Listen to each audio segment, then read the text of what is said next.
Now when I tell her that I may not have the full $2,100, I only have been given 1 day, which is actually less than 24 hours. I was able to come up with the money. I called her, and when I told her I had the money, I had the $2,100, she sounded like she was surprised and said, "You do?"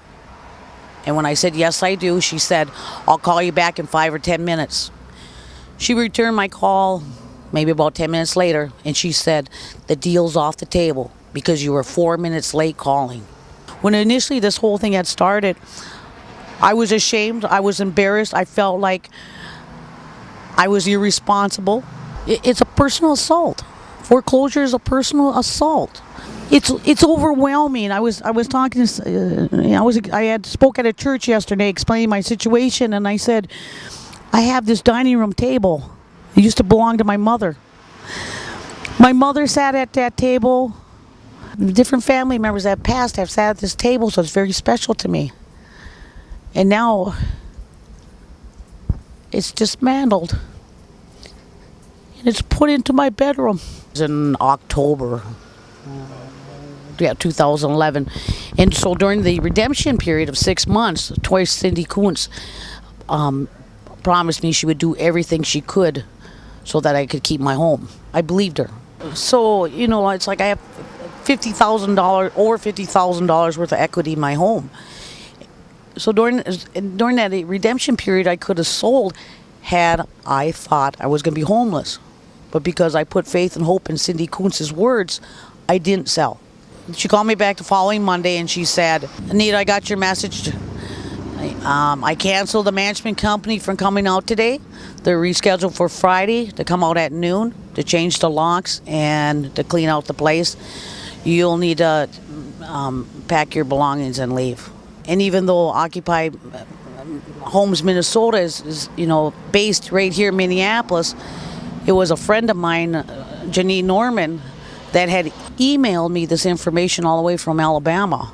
I hadn't known her before this. I'd been involved with Occupy since last year. I'd been involved with Occupy Homes, and I met Anita at a barbecue, and that was when I realized that she was very nearby to me, was within 3 blocks of my house, and that's when I really recommitted to being involved in her campaign and came into a whole community of neighbors that are behind Anita and want to keep her in her home. June 19th at 11:20 a.m., the sheriff came and posted an eviction notice on my door. Cindy Koonce had finally called me, and this is what she had said to me. She said, "Nita, we will rent you your home for 1 year, and then in the same breath change it to 2 years, and then we will refinance you."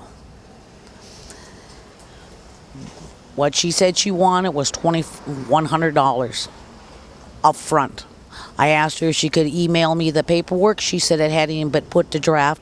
She said, "I will either drive down tomorrow or Thursday." So that's 2 days. I got off the phone and I talked with Chris a little bit. And then I called Cindy Koonce back maybe about 20 minutes later. And I asked her, I said, "If I don't have the full $2,100 by tomorrow, full $2,100, could the balance be paid over a 3-month period?" She said, "No. If you don't have the full $2,100 by tomorrow, the deal's off the table." So I got less than 24 hours to come up with $2,100.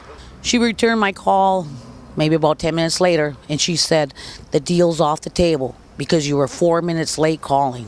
What happened then was a few people and myself went down to Woodlands National branch here in Minneapolis, and we talked to Joanne White Rabbit, who is I believe she said she's the bank's community representative, and she confirmed that she had heard that the deal was called off because I was 4 minutes late calling. So we actually have a video of that being said. To Cindy today, she's been putting me through hell, and she told me yesterday. So can we just note that yesterday we were told by Cindy Koonce that at 12 today we would meet with her or talk to her.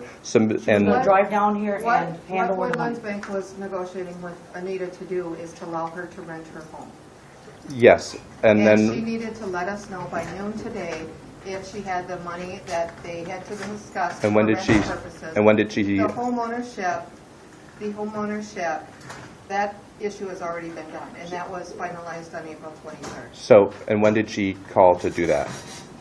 When did she come to actually do that? It was noon, So that you needed her to respond saying she had the money for the deal. Right. And she did. and she did. It was not before noon. When was it? Pardon? When was it? I'm not sure of the exact time. I just heard from Cindy that it was afternoon. It was 12:04. 12:04 is what you called. Okay. So, do you think that that's a legitimate thing to say that 12:04 is too Not far about after? to say whether it was legitimate or not, but the agreement that you had was that it would be done by noon. Well, then we need a new agreement then. We're done. So you're not going to help? We're just starting. Okay, that's fine. Okay. But I just want to acknowledge, Anita, that I have been here for you and worked with you and helped you, and I have tried to help you keep your home. And this is not the first time you've been in this situation.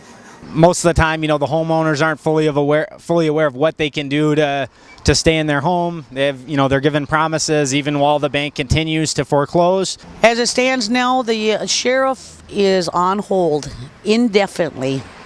So all Woodlands National Bank has to do is pick up the phone and tell the sheriff, take her out. I'm not moving. My bed is now in my living room. Half of it covered with boxes stacked. And sometimes I just sit there because I'm so overwhelmed.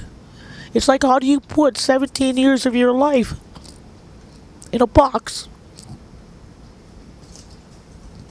I would like people to support Occupy Homes Minnesota.